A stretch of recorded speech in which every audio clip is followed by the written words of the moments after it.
Let's do it.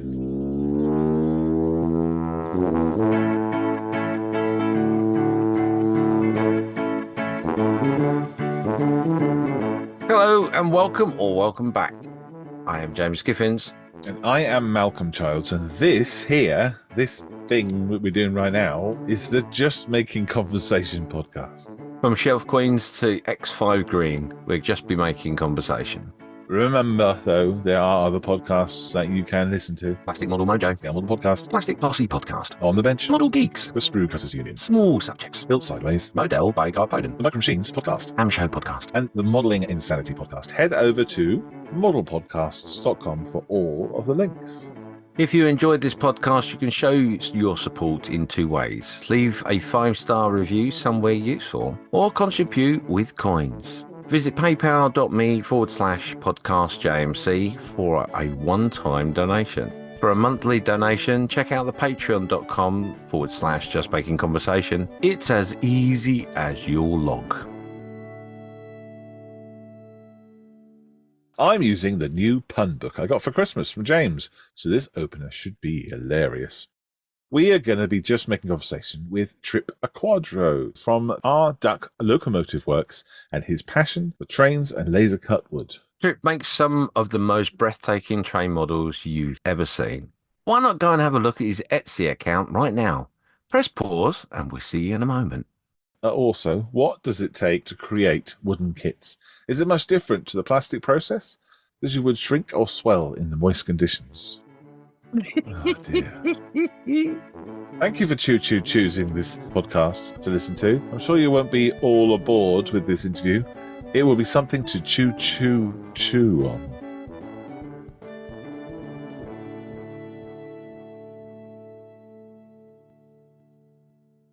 We've had some comments. Let's read some comments out. Oh, what comments have we had? Well, do YouTube first, because it's quick. David Commins said, the canopies joke, a good standard dad joke. Mm-hmm. Oh, it never fails. I thought I invented it. Oh, I think you did. Canopies. I thought I had, and then we talked to Bill, and clearly not. Oh. He was jumping out of airplanes, what, in the 60s? 70s? 80s? I don't know. 50s? Yes, I don't know how many feet he was jumping out of. Talking about Bill, he also says, thank you, gentlemen. I had such a great time with you. It was very relaxed and you made it very comfortable to talk about models. Thank you so much. Looking forward to more episodes of Just Making Conversation in 2024. All the best, Bill. Thanks, Bill. Thank you, Bill. Yeah, that was a good interview, wasn't it, with Bill? It was, yeah. I thoroughly enjoyed that. Yep. I've actually, I'm just holding up a diagram at the moment. Oh, yeah. Yeah, there may be a new premises being inspired by Bill for the garden. Oh, digging like underground basement with lights and stuff. Is that what you're doing? Yeah, the only way I'm going to do it is I'm going to have to put 6 levels underground. All right. The Facey book. Yes. Lots of comments on our last one. Thank you very much for listening to that. We did very, very well in the podcast charts. Mm. Not that we look, of course. No. Not that we look. Not at all. No. We didn't beat Gardeners World, unfortunately, but we're getting closer. Mm-hmm. So I think they're going to start getting really nervous. 15 spaces away from Gardeners World in the hobby section in Great Britain. Mm-hmm. Moz has shared a picture of his cocktail dispenser. Have you watched the video? I have, yeah. But, yeah. Yeah. Someone shares their pictures of cocktail dispensers on your Facebook. Beware. But it is Moz, so what do you expect? Yeah. Thank you for sharing that, Moz. I'm going to have to have a look for one of those. Looks cool. Mm. Adam Greenwald said, I listened yesterday, Christmas Day, in brackets. I want the book nook with the train and scenery moving part in the window, is what it says. Mm-hmm. Indeed. Gary Morris took the time to give us a message as well, and he said, excellent Xmas show, thoroughly enjoyed it, interesting book nook. He did buy one for the current Mrs. Morris as a sneaky way of getting us into the hobby. And he also confirmed that he was not an officer. He does actually say he wasn't an office. I'm assuming he means officer. It might mean orifice. He said he was a sergeant. Apparently means he worked for a living as an office or an orifice. Thanks for the clarification, Gary. I appreciate that. And sorry if I accused you of being an orifice. Rob Herring said he also listened on Christmas Day. Kept me company on the drives to the East Coast to see my folks. Yeah. Ray Davis said, Merry Christmas, Malcolm and James. Thank you both for a fantastic year's conversation about all things model related. I am looking forward to hearing more great topics from the land of the hobnob very soon. Take care and stay well. Kindest regards and respect, Ray from Sydney, Australia. Kevin Butler says, thank you for everything you do for the Veterans and Podcasts and hope to see you next year. Thanks, Kev.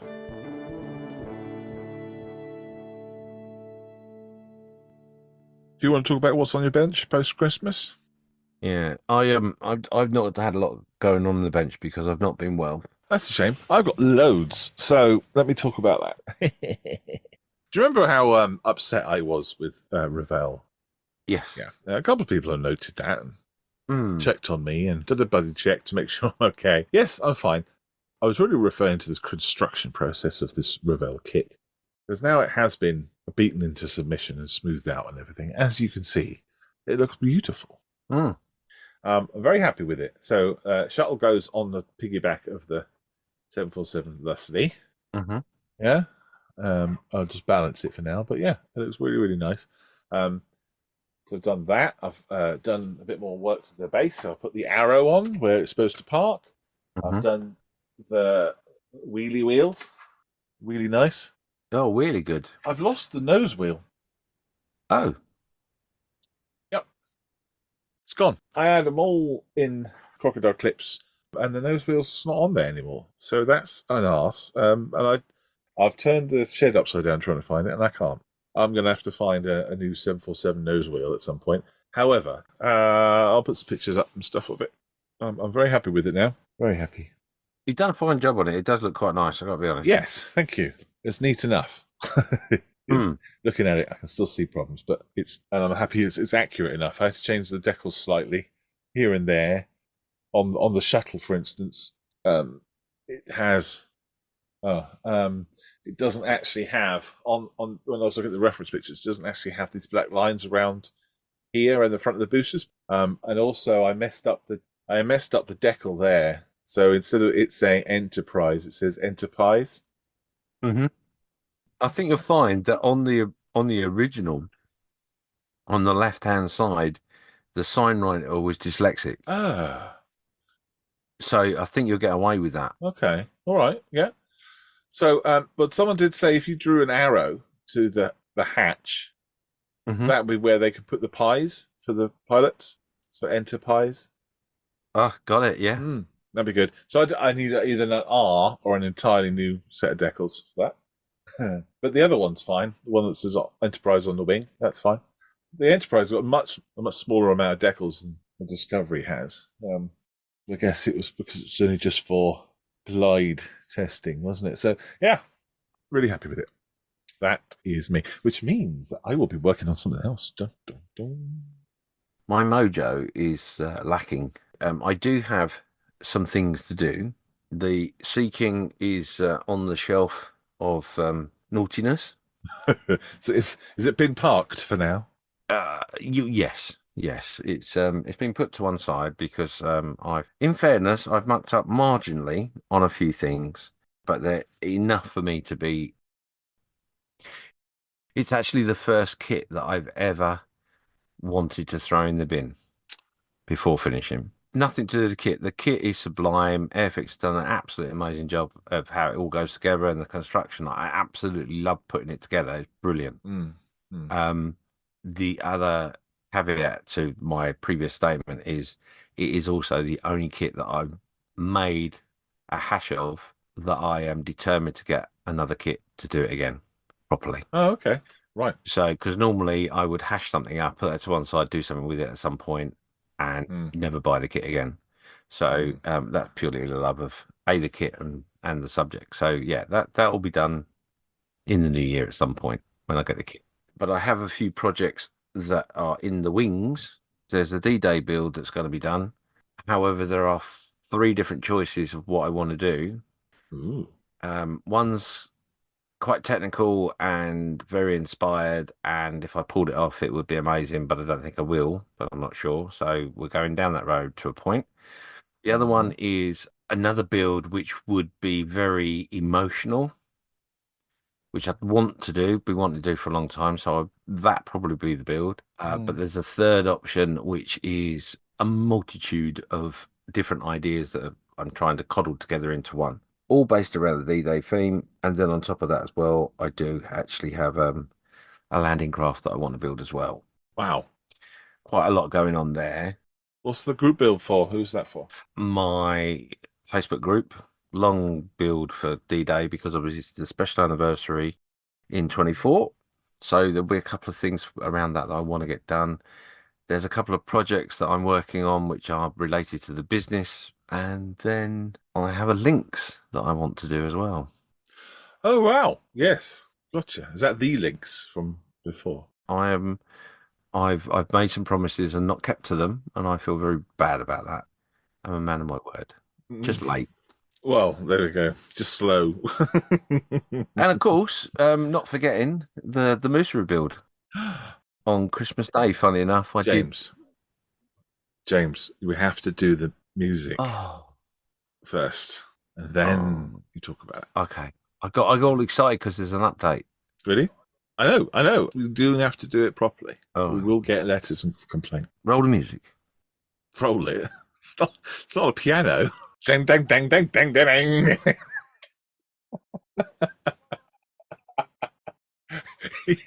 Honestly.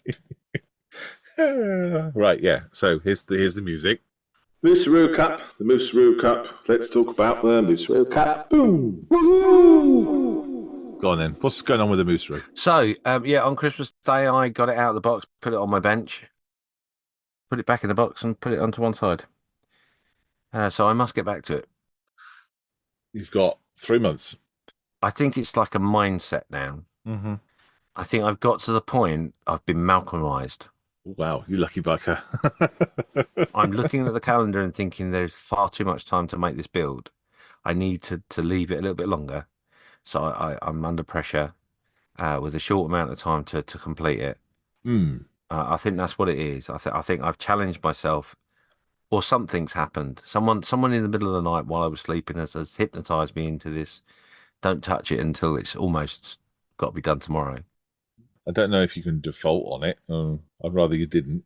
No, I'm not going to default on it. Definitely not. I've said I will do it, and I will do it. It's just not something I'm enthusiastic about. And, that's no criticism to anybody. That's just my mind. Mm-hmm. But I need to overcome it.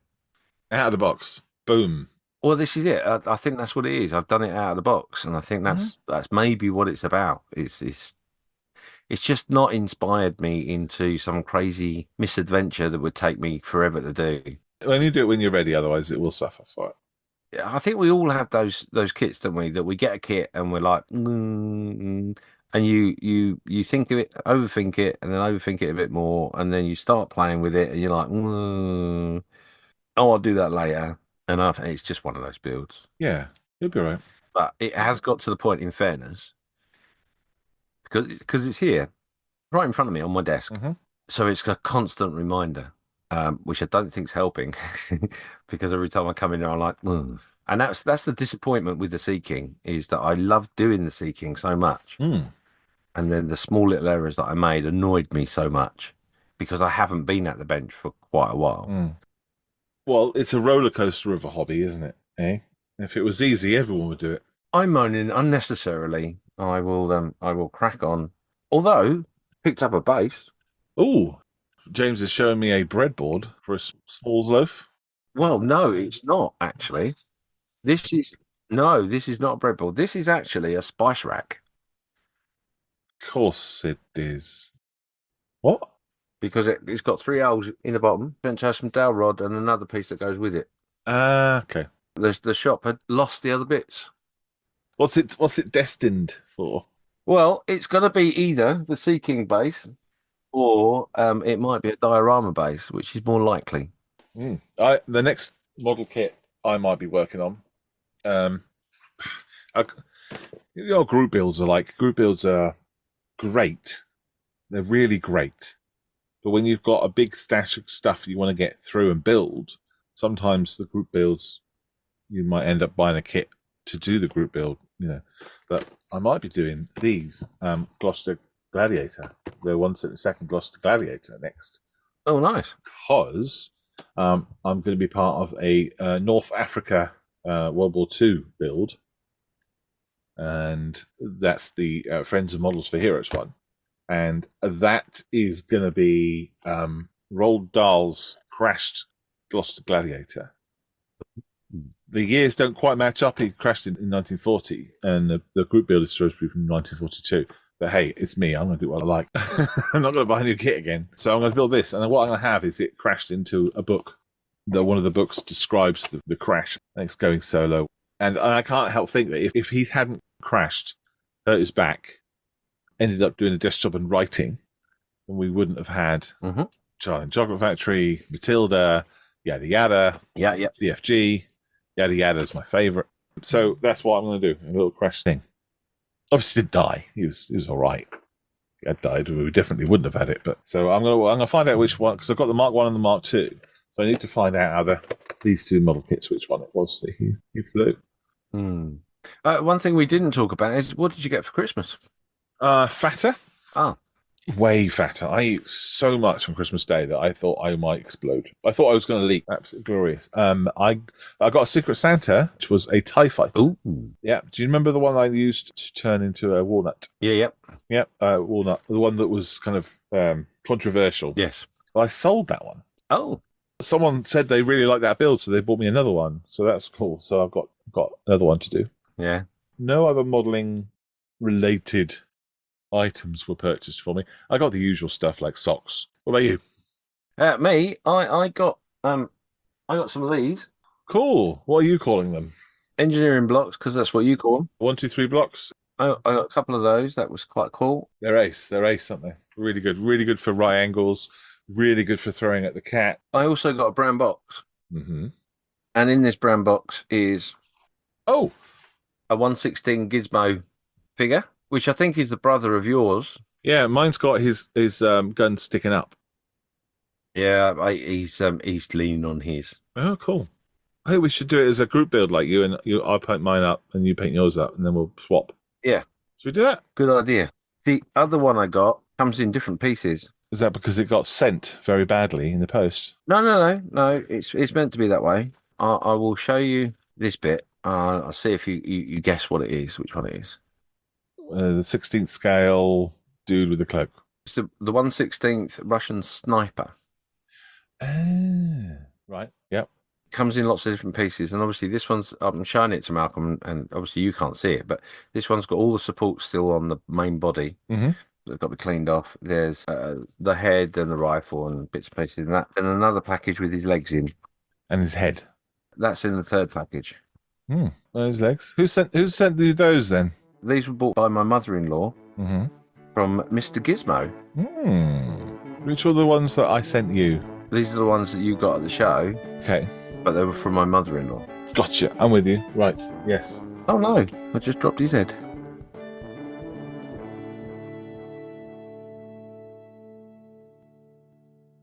We were contacted by Johan Jakobsen Fredson. Ah, yes. He said, "Hey, you guys, I enjoy your podcast. Why don't you go and chat to a chap that makes wooden scale modern trains called R.Duck Locomotive Works?" And here is his website. Right, it's called Tripp Aquadro, and it's really great. He says, "I'm not affiliated with R.Duck Locomotive Works at all, but I built their '08 shunter kit this spring. I thoroughly enjoyed it, and there's just something about building something out of wood.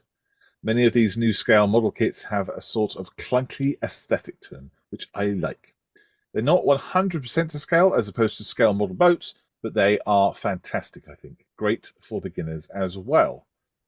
So I looked up and I thought, oh, this stuff is awesome. So we have got Tripp with us today, which we're very excited about. So we've got an hour of time to sit and chat, and we're going to talk about wooden model trains. Welcome, Tripp. Hey, thanks guys for having me on. I appreciate it. Yeah, welcome. Let's start at the very, very beginning. How long have you been making stuff for, and where does the love of trains come from? Well, the love of trains is lifelong. I think since I could crawl, I was, crawling around the house making train sounds. No idea why. But the whole R.Duck Locomotive Works thing is about a little over 2 years old now. I would say probably just over 2 years. And it started in my kitchen as a random hobby just for fun. And honestly, it's gotten quite a bit out of hand, but we like it a lot. And it's been going really well. And we're making some cool stuff. Cool. So, but what about your interest in making things?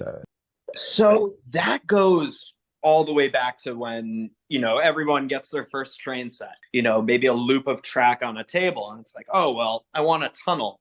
And it's like, okay, so how are you going to model a tunnel when you're like 8, right? Well, you get a piece of cardboard tube. Yeah. And all of a sudden, you put that cardboard tube on the tunnel, and all of a sudden, there's just this connection that's made in your brain where it's like, I just made a tunnel. And it was obviously up to your imagination to, add the landscape and everything like that. But as time goes on, that sort of mentality becomes more and more sophisticated. And just as I've grown, and watching YouTube channel videos or listening to podcasts like yours, you learn different techniques and different ways in order to solve visual problems creatively through modeling. Right. Yeah. That has always been something that's grown and developed with me. I had, like most people, I had model trains as a kid. And the thing is that it just got bigger and bigger and continues onward. And what about your working with wood as well? Because what I'm imagining, Tripp, is that these two hobbies are coming together and in like some sort of explosion. Exactly. So I discovered laser cutting when I was in college. I initially studied architecture, and I discovered laser cutting as a viable option for cutting cardboard. And I was like, you could make trains out of cardboard. And there was this fleeting moment where it was like in my brain, like, wow, that's something that I would love to do, are cardboard kits out of trains. And then it's like, fast forward a couple years later, I was basically doing research, and, different companies had already started coming out with different, engineered kits out of plywood. And I was kind of like reading through the reviews because I was bored and I wanted to build a locomotive. And I was looking around and I was like, well, Astra locomotives are like the price of a small car. Why don't we design something from the ground up? I think what I'll use is wood as a medium. And based off of reviews that I'd read online where people were building these and saying, I wish there was an American outline, or like someone would be like, why don't you do an SD40-2? Just like, so I developed the first kit, which was horribly designed. But that was the Hudson kit, the 464 Hudson locomotive. Oh yeah, I'm right on the main line too, going from Boston to Portland. So the train literally is 50 feet away. Here's invites. It's fantastic to be in a room dedicated to trains, surrounded by trains. Perfect for podcasts. Yeah, exactly. You guys will be able to pick up on the entire schedule by the end of this. I've been doing digital design for so long that it really wasn't terribly tricky for me to fall into this sort of thing and just start doing it. And all it took was somebody reaching out and saying, hey, can I buy one of these? And I was like, all right. Right. So it was like a perfect storm of your hobby, your skill at making things, your interest in trains as well, all coming together to make this happen, huh? Absolutely. Where does R.Duck come from? So before I was born, my mother had a company called the R.Duck General Store in Western Massachusetts. And, I'm a handful. So by the time I was born, she was like, this is too much with this kid. I need to dedicate time to raising the kids rather than running the store. So sadly, closed up shop, but she kept all of these beautifully hand-painted signs that she had made and put them up in our barn. That's where I spent the bulk of my childhood, just aimlessly nailing pieces of wood together. And, as like an 8-year-old kid just nailing pieces of wood together, you're like, I'm building a train, which would later become a pretty substantially sized trolley car that I made out of wood, which we can talk about later. Okay.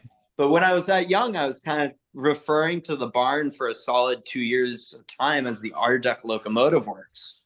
So, fast forward 20 years later, when I'm trying to come up with a name for the brand, I was like, well, this whole thing is based off of nostalgia for me.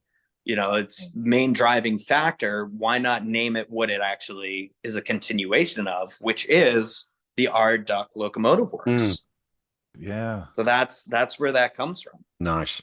I like it. Looking at your wares, obviously American Railway is your main focus. Is there a temptation to do other types of locos from around the world? Right now, my primary market is in the US. There are a lot of products that, simply just sell better here in the US. Yeah. The UK is another major buying force. Same with Germany. I've kind of favored both the UK and the US together to try to, slowly start putting together locomotives from each area.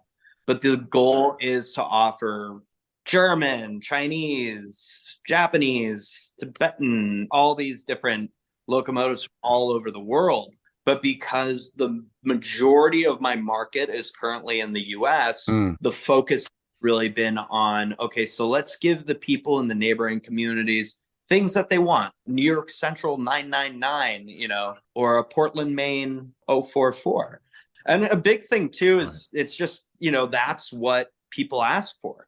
If, for example, I've got that JNL Porter 040, that was a big request from a lot of people. So generally speaking, I like to listen to the community. It's a fantastic community. They know all their stuff. You don't want to make them upset. So you got to get it right.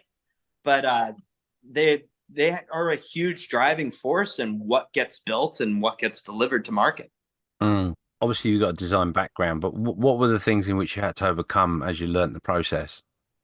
The funniest one, I think, because there's just so many things that I overcome on a weekly basis with this. Yeah, I bet. We could fill up the whole hour, believe me. But I would say the biggest one for sure is when I moved away from using dowels as axles and just made it so, they were laser cut wood pieces that fit together. And that's what made the axle. That for sure was probably the biggest, most influential design change I've made in whole entire scheme of things. Are your axles square then now? They are for the most part. So I don't know if you can see right there, but what it does is it perfectly gauges out your wheel, perfectly gauges out your axle. Because I'm imagining it being square and it wouldn't go round, but if it has circles at each end of it, then it doesn't matter what shape the axle is, does it? Yeah. So it really doesn't. With these, this is an extremely early kit, as you can see. It's got a dowel, and the wheels just sat on there floating based off of the instructions. The instructions literally said place on a track and then gauge the wheels to the track and then glue in place, which was a clunky, boring process that I don't think anyone wanted to be doing. That's interesting. A couple of things I just want to pick up on. What is a nesting program? And for those that don't know, what is gauging? Essentially, gauging is when you're fitting the axle to the track. So if you have a track that's, 35 millimeter, you don't want your wheels to be 39 millimeters apart. Notice I used millimeters for you folks across the Thank you so much. I do actually have my ruler that has both inches and millimeters, just in case. Very worldly of you. I can probably explain the nesting program a little bit better. Okay. Nesting is, so let's say you have your completed 3-dimensional model and it's digital, right? So how do you turn it into something that you can build? Well, you have to take each component. You're basically getting the top-down elevation or top-down plan view of each part, and you have to organize it on your sheet. So essentially you take all your parts and you're organizing them out on a board. There are programs out there that'll do it for you automatically.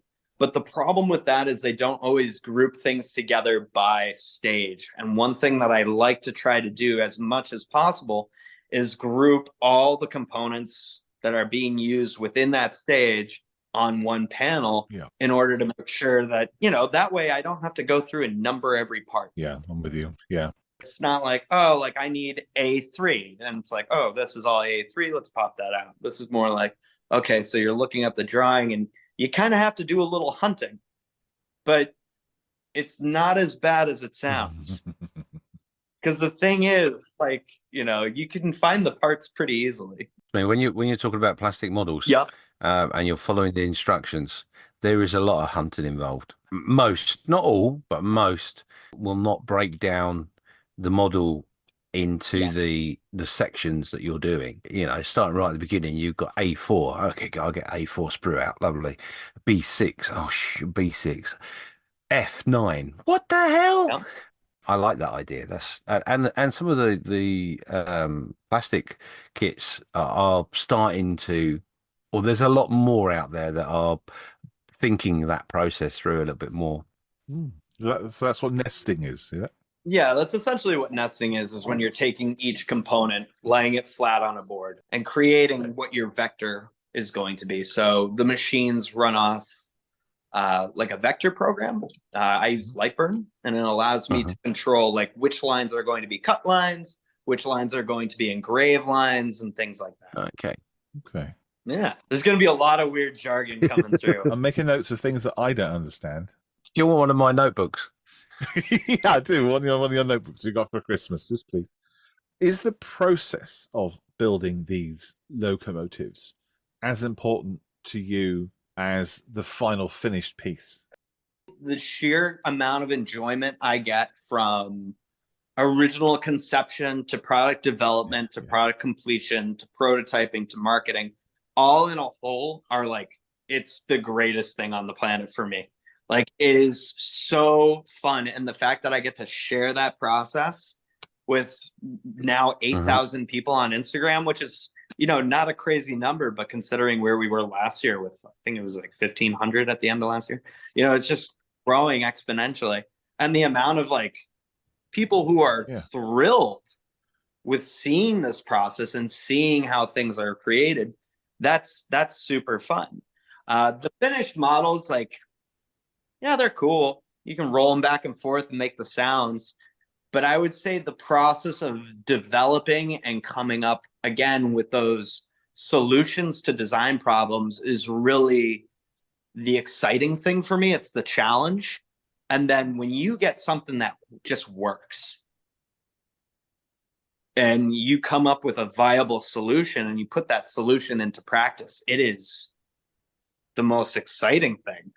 The most exciting thing and the most rewarding thing. And, somebody will be like, oh, so what'd you do today? It's like, oh, well, I figured out a way to make a Johnson bar actually work. And they're like, what? I've eaten the chocolate bar today. So the people who are building these kits, then, you want them to enjoy the build as well as you want them to enjoy having the actual model on the shelf. 100%. And if in most cases, like I always say, because people ask me, like, how long does it take to build one of these? I always say, as long as it should take you. The longer you take to put something together, the better the final product is going to be. Like, you can leave it as bare wood, or you can paint them. Wow. This is the little Fletcher Jennings 042. You go out and you make that work. Or, you can make it realistic. This guy was kind of cool in the US, these little tank locomotives that they would use at steel plants. You can add lights and stuff. That does not look like it's made of wood. That's kind of the exciting thing about it. You put a little firebox glow in there. Oh, see, now that was going to be one of my questions. Do you have the ability to, or have you thought about having the ability of putting lights and sound cards and all that sort of stuff in? I would love to do sound cards. I would love to do smoke machines. One thing that I really want to do is with one of these large A3 Pacific kits, I really want to show what's possible with the size and the scale and the scope of everything. Like a video series on, just to help promote this newish sort of build system. And show people like ways that you can make a boiler that's, made up of all these flat pieces. How do you make it look like a boiler? How do you make it round and smooth? I think that would be such a fun developmental process for myself, because it would be probably a month and a half of education, which is incredible. And then at the end, you've got something that will A, inspire, and B, look really cool in your living room. Yeah. Weigh the same amount as a small child. Yeah. They are beautiful. Thank you. Just as wooden objects, I wonder how important is accuracy and detail to you? Because obviously these things have got lights, they've got fittings, they've got the correct push rods, they've got everything in the right places. So I'm just wondering how you decide what scale or what size you're going to go down to. It all depends on the boundaries of what the material can do. Generally speaking, I'm able to, I don't know, what's a good example? An air pump. That's one of those little design things that just has to be overcome. That might mean 10 different revisions until I ended up with a design system that I liked, versus the bell, which I've had the same bell design since the first kit. The goal is always to provide people what they want, especially people who love trains, love railroad history, because generally speaking, we're all a little bit more attention director. We focus a little bit more on detail. And if something is glaringly incorrect, it'll like ruin a model for us. So a good amount of research goes into the development process to get it as physically close to the real build as possible. Somebody built like a American 440, but it's got the wrong drivers or something on it. That ruins the kit for me. What are the big glaring design elements? Got to get those right, and then make changes along the way. You pretty much just keep dialing it in as much as you can. Okay. So what limitations do you have with the materials in which you use? Curves are really tricky. Curving your faces, rather than like having to bend the wood, I really don't like doing that, because let's say you have your material and you do the slotted. There are ways to bend a flat surface, but let's say, you add the slots or the slitting into the wood to make it so it can be flexible. If the wood dries out too much, it'll just crack. Yeah. If you have a novice builder who's never built something like this before and they go to do it and they're like, I wonder how far this can bend. Well, you've just broken an integral part of your build.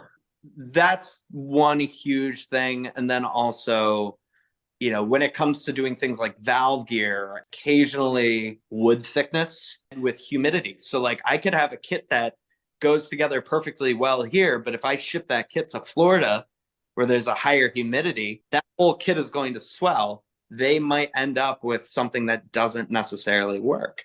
Okay, so which wood thickness gives me the best chance of success for everybody in all humidity levels? How do you test different humidity levels? Is that like I don't know, a steam room? So essentially, right now it's winter time in New England.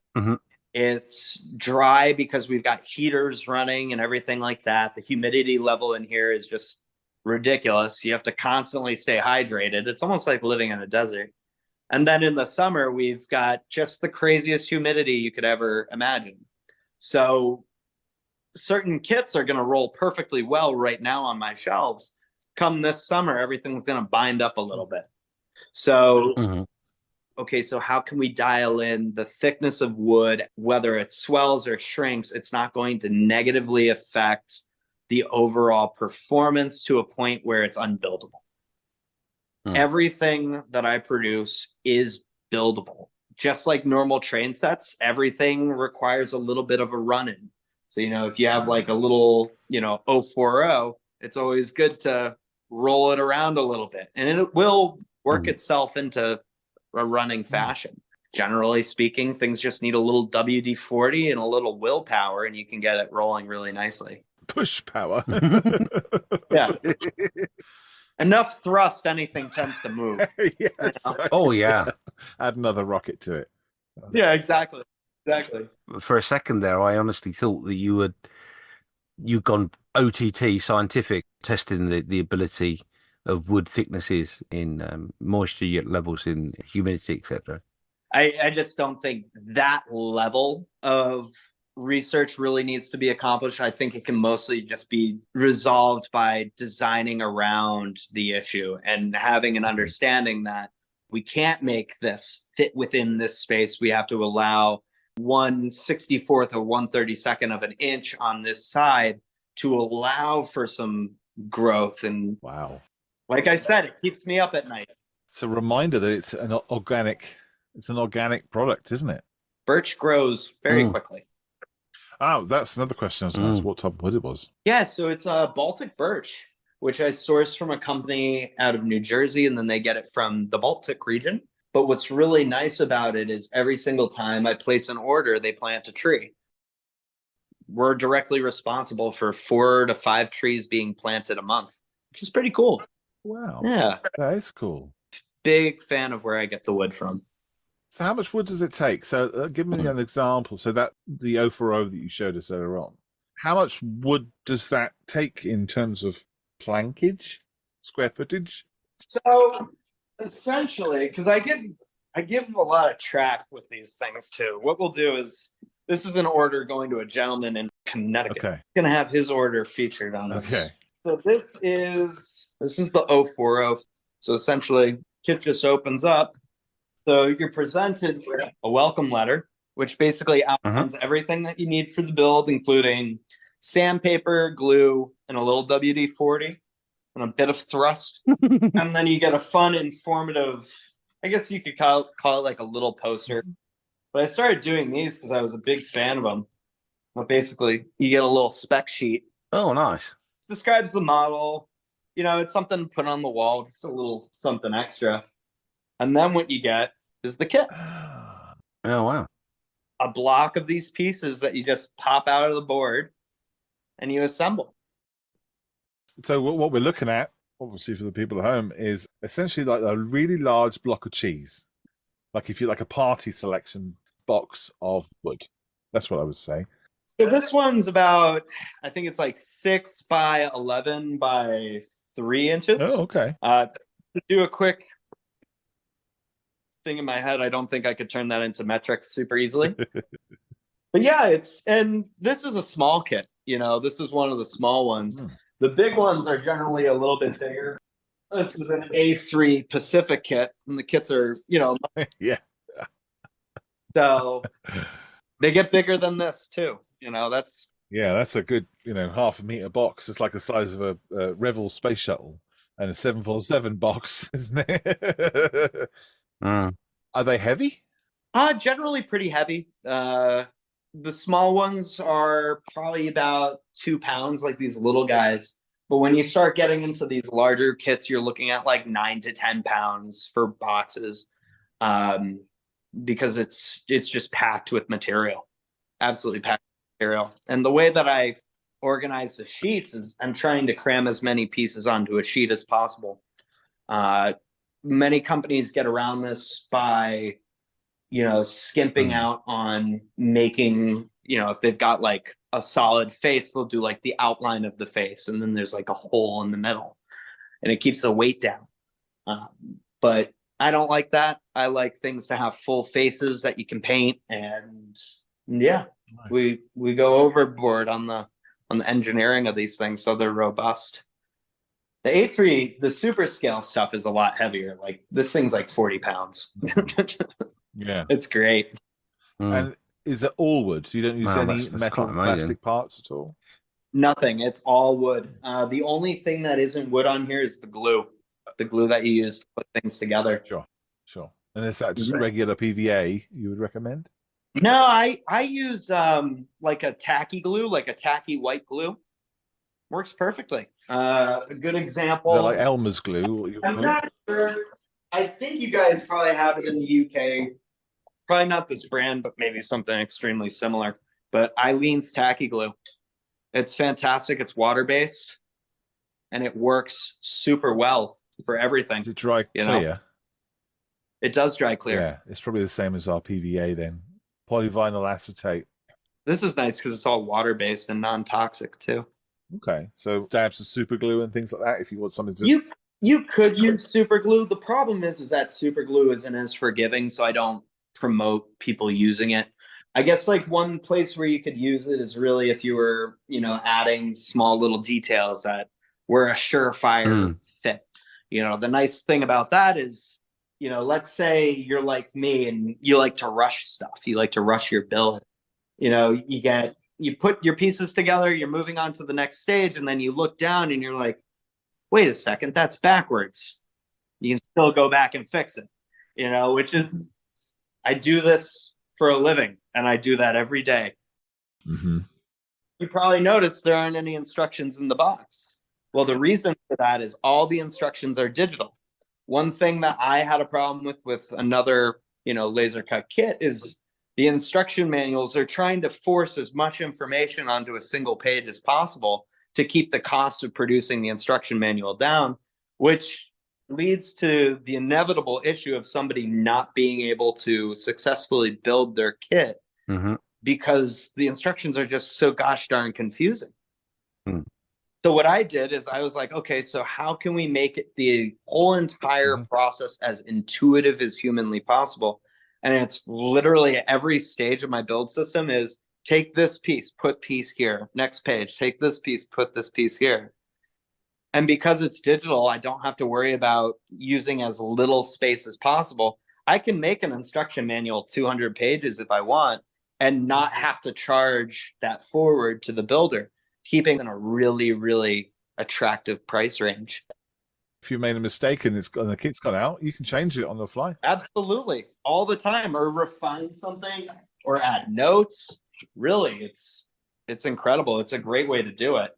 Generally speaking, I think the younger generations are more open to that philosophy and that principle. The older generations don't necessarily like it so much. They learn pretty quickly that they like it once they try it.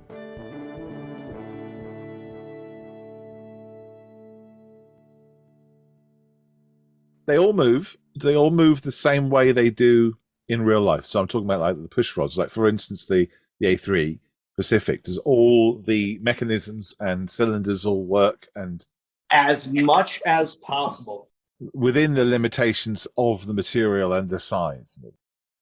But you try to make it as. Oh, hang on 1 second. Ooh. 1 sec. I got my tea delivery. Thank you very much. Look at this. This guy makes these wooden train kits. Oh, nice. Yeah. Can I have one for Christmas? Add it to the list. Add it to the list, she says. Dear Father Christmas. So to answer your question, to get it as close to realistic as possible, I know some people might point out like this whole area here, but again, you're restricted by certain rules in terms of like, thickness of wood dictates the placement and also the structure of the material. So there's certain things that, you have to negate while you're designing, but for the most part, you can really bring them in. And then, of course, on A3s, you get the classic third cylinder sort of thing in there. So it does have. Yeah, that's beautiful. It does have that, which is replicated. The one thing that I wanted to add, which I couldn't add, was the movement of the motion up here. It was just too tight of a space to get it all. For the most part, I'm very pleased with how this one turned out. There's a couple videos on Instagram too of these things in motion, and the A3s are graceful. It's such a fun kit to roll around because it's so smooth. And they come with choo-choo sounds. You have to supply your own. Oh, okay. But when I have an open house here, I one of the first things I tell people when they walk through the door is feel free to play around with everything and also make the sounds if you want. I'm not going to judge you for that. I do it myself. Absolutely, yeah. When a kit is start to be finished, when you're building it, is you start to make the engine sounds, the airplane flying around and things like Yeah, exactly. That's cool, aren't they, James? They are amazing. You believe we're doing a podcast about trains? Well, I know. I was just looking at the big chunky one. Oh, I like that so much. £182. The 040 72. I wonder how long they take to build. Well, I think it's probably very much you could do it in 48 hours if you really wanted to. Maybe you could in March. Yes, that is very true. But I would surmise that you really wouldn't want to rush it. No. Making the cylinders round. If you wanted to go to the nth degree, then that's not going to be a quick job. Well, the way he's done the cylinders is one end of them is round. Yeah. It's just a round disc. And then he's got rings. On the outside, it's got that dark edge where the lasers cut it. Yeah. Yeah, I don't think it'd be that hard to do. Certainly within the scheme of things, it's not that hard to do. I'm looking at it thinking to myself, do you know what? I could get one of those. I could sand it, paint it, and then have people going, "Oh, that's amazing. Where did you get that?" It's made of wood. Don't be so silly. Get out of here. That would be a mind blower. You have to leave the bottom unpainted on purpose to show that it was made of wood. Oh, you and your unpainted bottoms. But of all the reasons to not paint the bottom of something, then that it would be. Yes, you're not wrong in what you're saying. The thought of lights and sound cards as well, sort of. I could get very carried away. Yeah. I want to know, has anyone made an actual working train set with motors? One of these? So what they'll do is they'll take our favorite plastic building block system, and they'll take the components from the train sets that they offer, and they'll gut them and put the battery boxes and the power sets into the kits themselves, and they'll run them back and forth on the straight track. The big issue is when you come into a corner, because the wheels don't have the same shape as any other model train wheels out there, where the wheels generally have a bit of a conical shape to them to keep them from hunting. Typically, these things like to just jump the track. They're not heavy enough, but that's not to say that somebody couldn't successfully make this into a very, very good working system. The amount of skill that's out there to turn these into something like that definitely exists. And I promote that people explore that as an option, because, the way I see the entire lineup is I really wanted to create something that was affordable in a hobby that's generally marked by being outrageously expensive. It's large and it's a blank canvas. Take it as far as you want. It's your model. If you want to paint up one of these, A3s and hot pink and glitter, by all means, go for it. I'm not going to stop you. Send me pictures. I want to use it as a promotional tool to power them, to add lights, add smoke. That's something that is exciting for me to see happen as things progress on further and further. Sure. Don't put a real fire load in it. No. Not a great idea.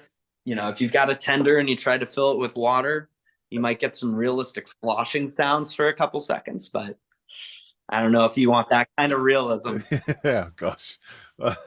Well, possibilities of what you could do with these things, obviously, now I'm thinking about it, is quite enormous. Mm-hmm. Especially with that super scale. What's the scale in model railway terms for that one? Because that one is like the size of a small toddler. This is like 112. Oh my God. But it's just like the full interior and everything. And it's the same as the small kit. So it's got all the motion on the inside between the frames. This is the thing. So I showed my mom this once at a trade show because I was like, oh, yeah, you got to see this thing. It's pretty cool. And she's like, what is it? And I was like, front opens up and you can see the flues on the back. And she's like, God, you're such a nerd. And I was like, yeah. Thank you. But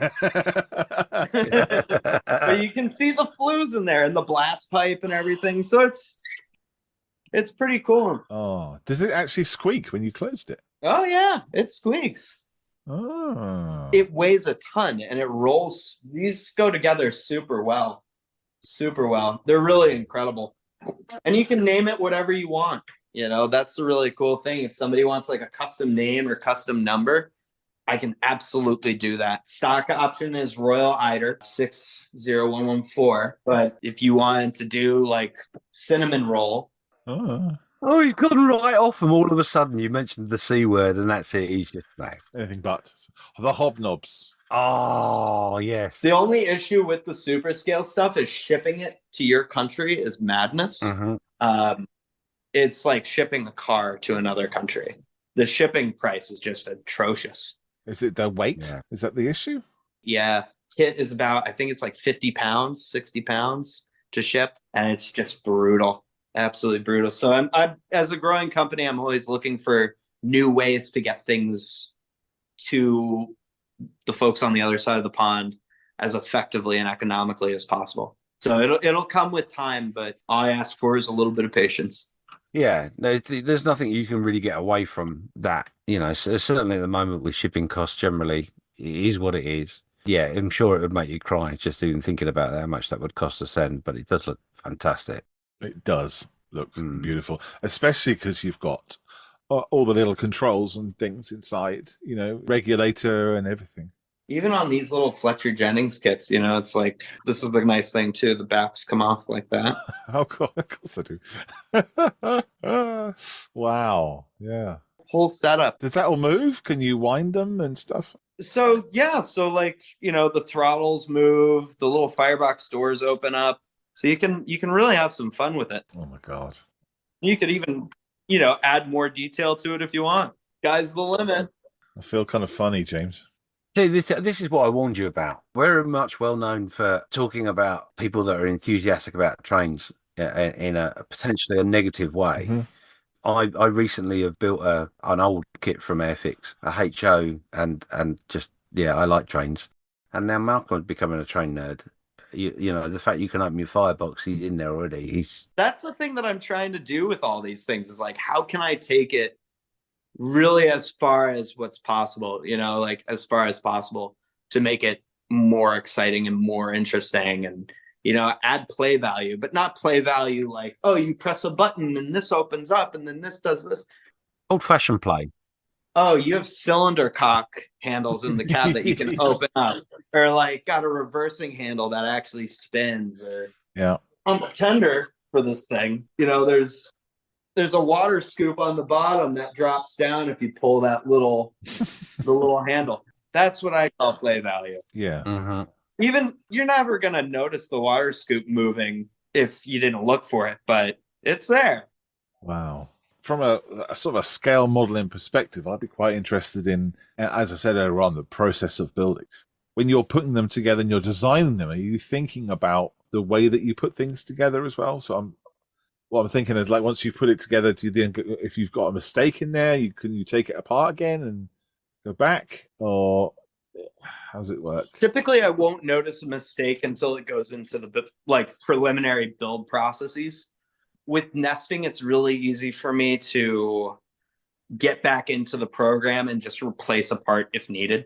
Generally speaking, it's like something extremely minor that doesn't affect too many other parts. The worst is when you notice that something was asymmetrical from the beginning of the build process, and that's something that, you know, you got to kind of like keep tabs on as you're designing to make sure you're not doing something early enough on that's going to affect the entire build. Because if that happens, you got to restart from the ground. Well, what about someone who's actually has the kit and starts building it and has made a mistake? What would they do to rectify it? Because if it's glued, I have an excellent policy where it's like, let's say you accidentally break a part, I'll send you a new part, free, no problem. Even if you're on the other side of the ocean, yeah, it's probably going to take a while to get there, but that's your punishment for screwing up and not following directions. I've had individuals like mess up an entire stage of a build. When that happens, it's, you know, have they been nice to me in the like asking for help? Yes. Okay. I'll send them that stage. No problem. Generally speaking, I tend to have a lot of spare stuff kicking around. So it's like, shoot it over. It's easy. Okay. But most of the time, I would say 99% of the time, everybody is fantastic. I always send out free parts. I'll send out free stages and everything like that, whatever they need. What's the experience that I would like as a consumer from somebody else? And it's like, well, that's what I try to provide. Right. Is there somebody you are a consumer of? Is there someone similar that what you do Not really. I make a lot of my own toys. I think everybody has that same mentality. I think nowadays there tends to be a deviation away from having a person associated with a company. If I think of like Lego, it's like, I don't know the guy that runs Lego right now. You think of these large companies, who's at fault if something goes wrong? Who is responsible? Who can I talk to? Who can I get an answer from? Yeah. And there doesn't seem to be that sort of accountability for the product like out there. I think certainly there are companies that do it, but maybe not so much I think Rapido does a great job of being like Jason Tron. Jason Tron is the face of Rapido, even though, he's got all of his other people working with him too that are present on social media. And there's this familiarity with the consumer and the company and the producer. It creates a more human interaction. And it's why I try to do as much of that as possible through Instagram, chatting on podcasts like this one, because it creates an environment where people feel comfortable to approach and provide constructive feedback and criticism, voice their successes in a positive way, which I think is genuinely the most important thing when promoting a hobby so it can grow and get better. There just needs to be that level of communication and customer service across the board so people don't feel like they're just getting scammed by another robot company. And that's a core principle of R.Duck. And it's a company that you would want to buy from yourself. 100%. Makes sense. I can tell you, I have put in a basket to look at what the shipping would be to the UK. Yep. The Doncaster A3 Pacific, which retails at £182.50, and the delivery is £78. It is what it is on the delivery side, but realistically, that for what you're getting, that's not. Are you going to do a custom name and number? I did put a custom name in there. Whether I press the black button or not is a whole different matter. Keeping the security of your products is paramount, because obviously there's a lot of copying that goes on in any market. Tremendous amount. But the hardest part, I would imagine, above that would be the control element, because you're no longer in control. You're trusting someone else to meet your standards, and you've not got the ability to drop in, go, how's it going? Oh, that looks bloody awful. Oh yeah. If we were selling software, maybe, but like if you're selling, model train kits, I don't think we're ever going to have a private jet. You could have a private jet, but it'll be made out of wood. Yeah, and pedals. And Fred Flintstone it on the ground, and you'll have to paddle it across the ocean. No, you can't. See, I'm an expert in this now. You can't, because it will get moist and it'll just swell up. Oh yeah. No, all it means is you'd start off feeling comfortable, and you get a little ways, and all of a sudden you'd be like, yes. Yeah. If you were so squeezed that you couldn't pedal, the tide would take you eventually. The tide and the currents. Oh yeah. You might end up in Cuba. Now we're really starting to make some sense here.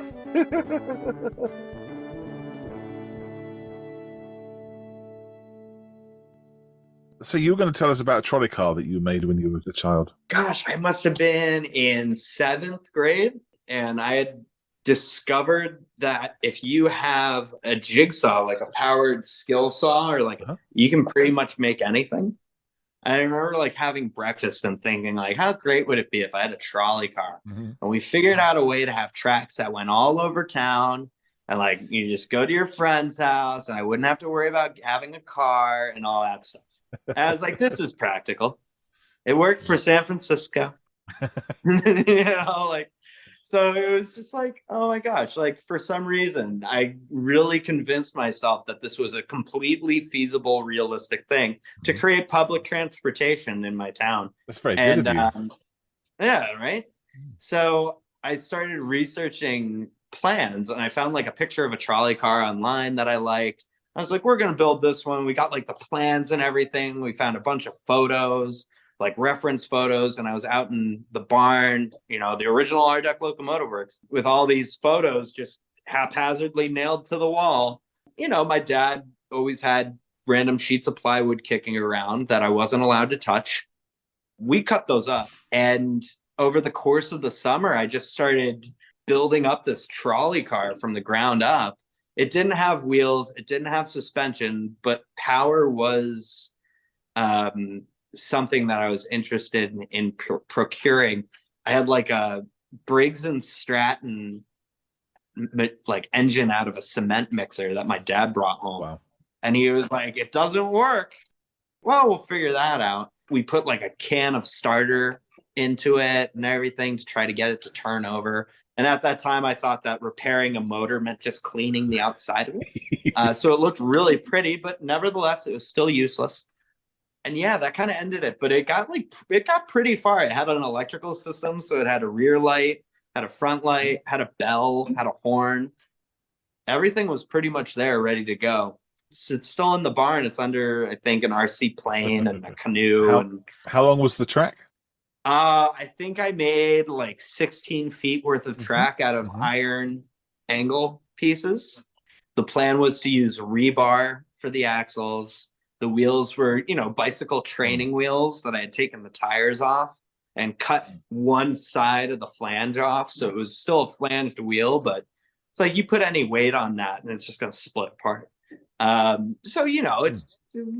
wasn't good. I never promised it was going to work. It said I would make it. But that once school started up, I kind of forgot about that project. It looks the part. There. Huh? It's still there. Look the part. We'll pull it out at some point. Oh yeah, it looked the part. It was a very function follows form sort of thing, Different time. Excellent. Obviously, we ran out of funding. Yes. Crowdfunding wasn't really a thing at that time, and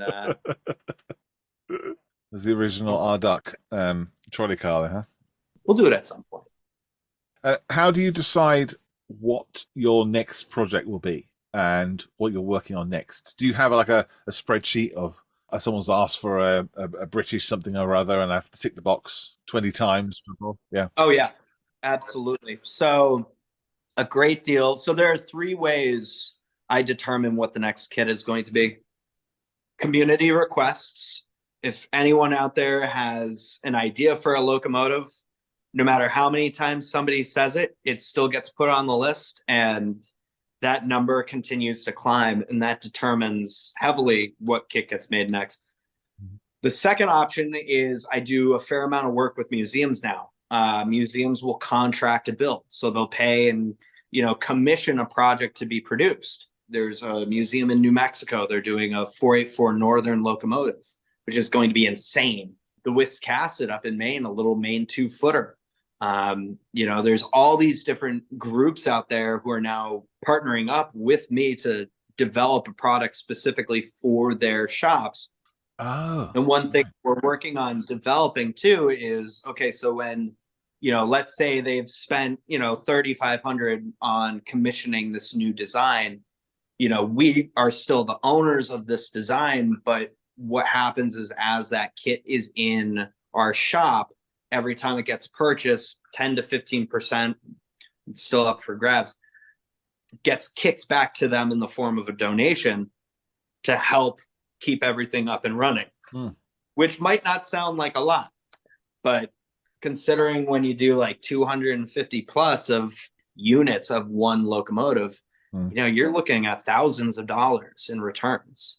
Pays for itself pretty quick. Yeah, sure. Third one is like, let's say I've had way too much coffee and I saw the CP Huntington or like a little locomotive and I'm like, I want it. Then honestly, kind of like how this company started, and we will continue to do that exact same thing. Okay, so just loads of people keep sending you photographs of their favorite locomotives. Please keep sending me photographs of your favorite locomotives. Do not stop, but don't get upset if I don't do yours next. And understand that if you ask for something obscure, it probably won't happen right away. It'll happen down the road, but probably not right away. Tripp, where can they find R.Duck? What's the best places to go, and what websites do you have? At R.Duck Locomotive Works on Instagram. It's the same with Facebook. We have a website. It's www.rducklocomotiveworks.com. And then also Etsy is our main store for right now. And that's where you're going to find every single product currently at market. And of course, if you guys have any questions or if you want to talk trains or anything like that, all you have to do is just shoot me a direct message on Instagram or Facebook. I love chatting with everybody. I love hearing ideas. And yeah, come along for the ride. Thank you so much, Tripp. Thank you for your time. We've gone over time. Been fascinating. And your products are beautiful. Mm-hmm. Without a doubt. And that was one of the main reasons that I wanted to talk to you. Well, thank you guys. This was a lot of fun. And if you ever want to chat, just let me know. I'm always around. Secretly, I think Malcolm's already dialing that number now. There you go. Dear Father Christmas, have you heard of R.Duck Locomotive?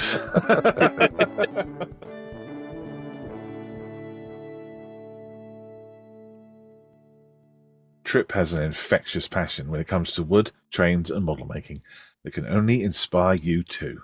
So now you have every reason to be playing with your wooden train, pushing it around and enjoying making those sound effects just like you did all those years ago. Next time, we'll just be making conversation about other subjects relating to this daft hobby of ours.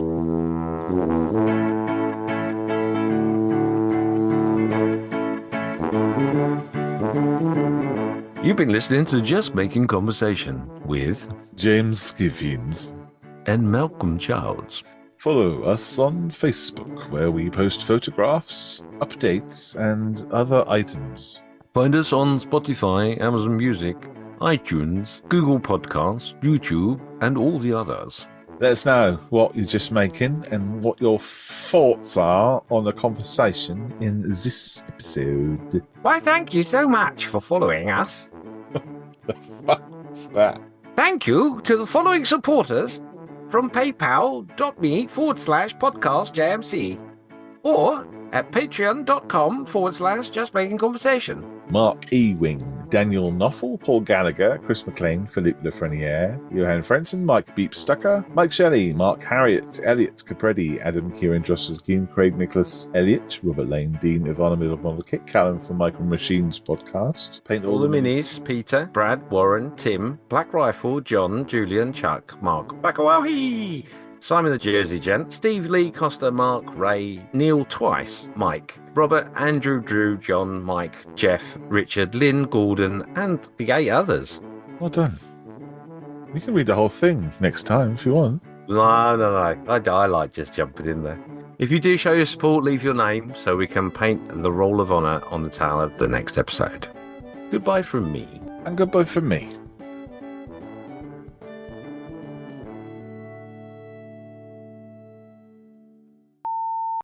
It's as easy as your log.